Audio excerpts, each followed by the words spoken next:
किससे कम और कितना बोलना है, अगर तुमने यह समझ लिया तो तुम अपनी ज़िंदगी के सार्थक बन चुके हो। सहना चाहिए मौके पर, कहना भी चाहिए और शांति के साथ रहना भी चाहिए। जीवन में कभी मौका मिले तो किसी के लिए सारथी बनना, स्वार्थी नहीं। सेहत के लिए योग और किसी की ज़रूरत पर सहयोग, दोनों से ही जीवन बदलता है। हमारे भविष्य का आधार आज के यथार्थ लिए गए निर्णय पर निर्भर करता है। प्रेम सदैव माफ़ी मांगना पसंद करता है और अहंकार सदैव माफ़ी सुनना पसंद करता है।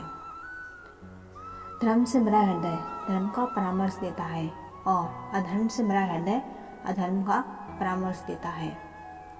निर्बलता अवश्य ईश्वर देता है, परंतु मर्यादा मनुष्य का मन खुद निर्माण करता है।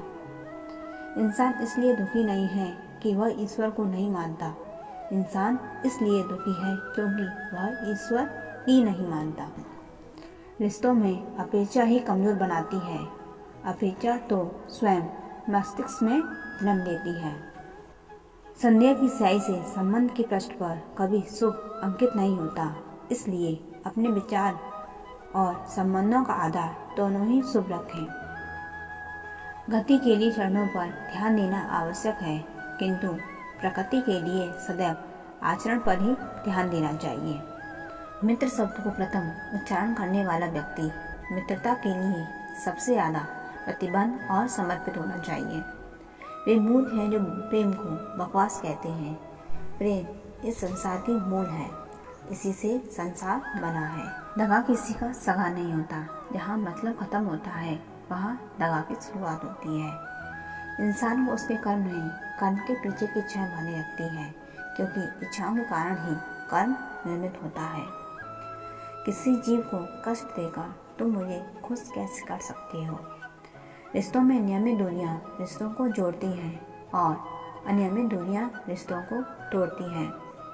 मनुष्य अपने विश्वास से निर्मित होता है। जैसा वो विश्वास करता है वैसा वो बन जाता है। उस इंसान का मंजिल से भटक जाना तय है जिसकी संगत में नकारात्मक लोग रहते हैं। बुरे कर्म करने की जरूरत नहीं पड़ती और अच्छे कर्म होते नहीं करने पड़ते हैं। अपने मन और आत्मा से कर्म करें और प्रेम करें तो जीवन आनंदित हो जाएगा। इंसान के बर्बाद होने के 6 कारण हैं: नींद, गुस्सा, डर, थकान, आलस्य और काम टालने की आदत। इस संसार में भाग्य से अधिक और समय से पहले ना किसी को मिला है और ना ही कभी मिलेगा। चाहे कितना ही बुरा क्यों ना हो तुम्हारे साथ, पर यकीन रखना इसमें भी ईश्वर ने कुछ अच्छा ही सोचा होगा तुम्हारे लिए। दूसरों के कर्मों का श्रेय स्वयं लेकर आप ज्येष्ठ बन सकते हैं, श्रेष्ठ कदापि नहीं। इंसान समय और अपनी सहूलियत के हिसाब से शब्दों का प्रयोग करता है। रिश्ते बड़े शिद्दत से बुनने पड़ते हैं। बारीक रेशमी धागों की कारीगरी सबके बस की थोड़ी है। सिर्फ दिखावे के लिए अच्छा मत बनो। मैं आपको बाहर से नहीं बल्कि भीतर से जानता हूँ। यदि आपके पास कोई समस्या आती है तो उसका समाधान खोजें, उससे दूर नहीं भागें। परिवर्तन ही प्रकृति का नियम है, इसलिए जो पीछे छूट गया उसका शोक मनाने की जगह जो आपके पास है उसका आनंद उठाना सीखिए। तेरा मेरा छोटा बड़ा अपना पराया मन से मिटा दो, फिर सब तुम्हारा है और तुम सबके हो। संवाद से मिल सकता है हर बात का समाधान और खुलकर संवाद करने से समझ जाएगा आपका भविष्य और वर्तमान। सदैव संदेह करने वाले व्यक्ति के लिए प्रसन्नता न इस लोक में है न ही कहीं और। सत्य हमेशा पानी में तेल की एक बूंद के समान होता है। कितना भी असत्य का पानी डालें वह हमेशा ऊपर ही तैरता है। जैसा दर्पण धूल से अस्पष्ट होता है वैसे ही क्रोध से बुद्धि स्पष्ट होती है। अपने जीवन में कभी भी ना किसी को आनंद में वचन दें, ना क्रोध में उत्तर दें और ना ही दुख में कभी निर्णय लें। जान से ज़्यादा अनुभव बड़ा है, अनुभव से ज़्यादा जिंदगी बड़ी है। जिंदगी में रिश्तों की कमी है और रिश्तों में प्रेम ही नहीं है जो एक क्षण में बदल जाए, एक क्षण में भंग हो जाए। वह प्रेम नहीं, लोभ होता है। जब जिंदगी में बुरा समय आए तब समझ लेना कि अच्छे कर्म का समय आ गया है। इसी प्रकार एक बार एक गुरु और शिष्य जंगल से होते हुए अपने गांव जा रहे थे। अंधेरा काफ़ी हो चुका था। शिष्य ने अपने गुरु से कहा, गुरुजी, काफ़ी रात हो चुकी है, अगर आप कहें तो आज की रात यहीं आसपास के किसी गांव में गुजार लें। गुरुजी ने अपना सर हिलाया और वो आसपास के गांव में एक छोटे से घर के पास जाकर रुके। अब जैसे ही वहाँ गए तो गुरुजी के शिष्य ने दरवाज़ा टकटकाया। उस घर से एक गरीब आदमी बाहर आया। तो गुरुजी ने बोला, हम अपने गांव जा रहे थे, लेकिन काफ़ी रात होने की वजह से हमने इसी गांव में रुकने को सोचा। क्या हम आज रात आपके यहाँ रुक सकते हैं? गरीब आदमी बोला, हाँ, क्यों नहीं, आप दोनों अंदर आ जाइए। अब जैसे ही गुरुजी अंदर गए, उन्होंने देखा कि उस आदमी घर में बहुत ज़्यादा गरीबी थी। गुरुजी ने उससे पूछा कि आप काम क्या करते हो? वह गरीब आदमी बोला कि मेरे पास बहुत सारी ज़मीन है। तो गुरुजी ने बोला, अगर तुम्हारे पास बहुत सारी ज़मीन है तो इस तरह से क्यों रो रही हो? वह आदमी बोला, यह किसी काम की नहीं है। गांव वाले बोलते हैं कि ये बंजर ज़मीन है, यहाँ पर कुछ भी नहीं उगाई जा सकती और वहाँ फसल उगाना बहुत बड़ी बेवकूफ़ी है।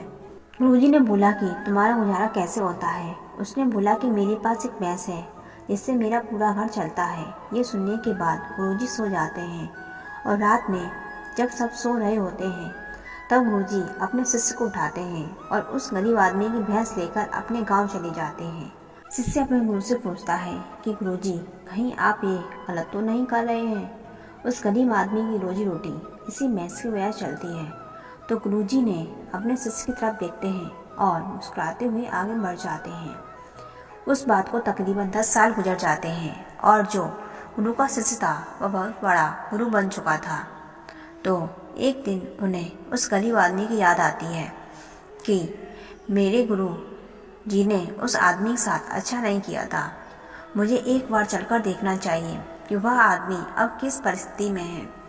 वह शिष्य उस गांव की तरफ जाता है और वहाँ जैसे ही पहुँचता है तो वह देखता है कि जहाँ पर उस गरीब आदमी का झोपड़ा था वहाँ पर एक बड़ा ही आलीशान महल बन चुका था और उस झोपड़ी के बाहर जो बंजर ज़मीन थी उस पर फल और फूलों के बगीचे थे। तभी उधर से उस घर का मकान मालिक आता है। शिष्य उसे पहचान लेता है और उस आदमी को बोलता है कि तुमने मुझे पहचाना, मैं उस समय अपने गुरुजी के साथ आपके यहाँ आया था। हमने एक रात के लिए आपके यहाँ रुके भी थे। वह आदमी उसे पहचान लेता है और बोलता है कि उस रात में आप कहाँ चले गए थे और उस रात के बाद ही मेरी भैंस कहीं चली गई थी। मेरे पास कोई रास्ता नहीं था तो मैंने अपने ज़मीन पर मेहनत की और फसल निकल आई और आज मैं इस गांव का सबसे बड़ा और सबसे अमीर आदमी बन चुका हूँ।